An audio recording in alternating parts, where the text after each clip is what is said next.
to tell you about this woman, ASSATA SHAKUR. Like I just explained this, and it's very important that I say this again, because this woman, ASSATA SHAKUR, you know that's Tupac's aunt. That's Tupac's aunt. So you heard of Tupac before, right? But you never heard of ASSATA SHAKUR. ASSATA SHAKUR took black liberation on her back, and she faced it by herself. She didn't have anybody else with her. She shot shootouts with the police. You know what I'm saying? She was a you know what I mean? She was a runaway at first. She was a runaway when she was a kid, and she didn't have a lot of a strong upbringing.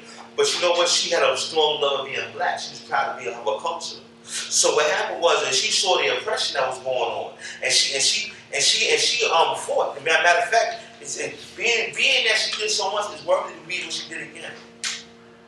ASSATA SHAKUR, born July 16, 1947. She was born Joanne Deborah Byron. Her married name was Joanne Chesmar.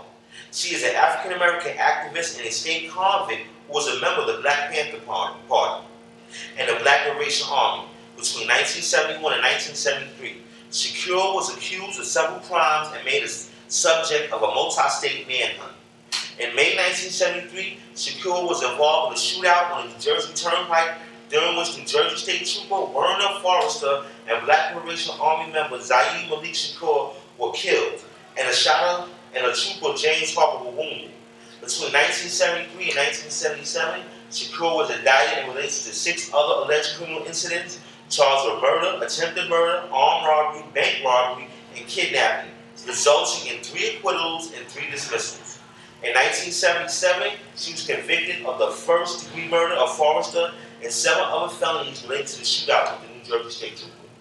Shakur was then incarcerated in several prisons where her treatment drew criticism from some human rights groups. She escaped from prison in 1979, so she was so gangster she escaped from prison. They ain't let her go, she made her own way about it. This is the strength of a woman. And you know what I'm saying? And the thing about it, she a pretty woman at that. So a pretty woman can be gangster. You know what I mean? Don't just walk around heels and talk about I'm cute. Alright?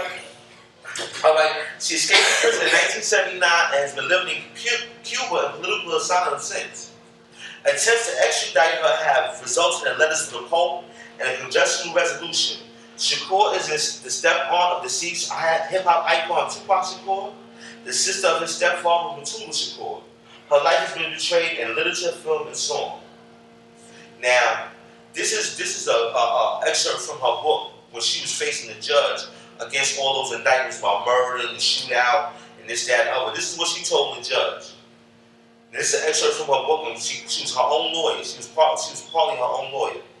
The following passage is an excerpt from ASSATA, an autobiography of ASSATA SHAKUR, and was originally delivered by ASSATA SHAKUR as part of her opening statement while acting as co-counsel in her own defense for charges stemming from the New Jersey Turnpike incident.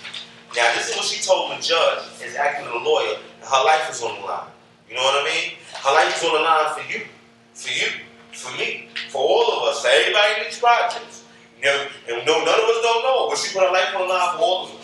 Like Jesus almost. You know what I mean? Alright, she said, the idea of the Black Liberation Army emerged from conditions in black communities. Conditions of poverty, indecent housing, massive unemployment, poor medical care, and inferior education. The idea came about because black people are not free or equal in this country. Because 90% of the men and women in this country's prisons are black and third world. Because 10-year-old children are shot down in our streets. Because dope has saturated our communities, preying on the disillusionment and frustration of our children. The concept of the Black Liberation Army arose because of the black political, social, and economic oppression of black people in this country. Now she said political, social, and economic oppression. And this is 1970 something. Of black people in this country. And where there is oppression, there will be resistance. The Black Liberation Army is that resistance movement. The Black Liberation Army stands for freedom and justice for all people. Now this is what she said, her own self, about why she did what she did and who she was doing it for. She was doing it for all of us. And we knew nothing about it until tonight. So we know this is something we need to know about black women, about how strong black women are, and how resilient they are in the face of adversity.